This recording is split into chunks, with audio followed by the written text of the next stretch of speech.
Hello guys, welcome to Tech Tricks tutorial. In today's video, I will show you how to install and use WhatsApp on PC.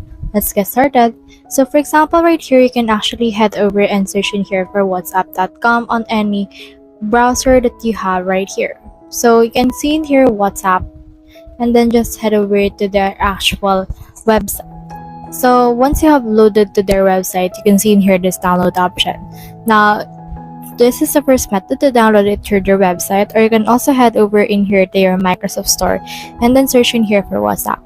As you can see, here's WhatsApp right here on the bottom. So you can click on it right here, and then from in there, you should be able to see this get option.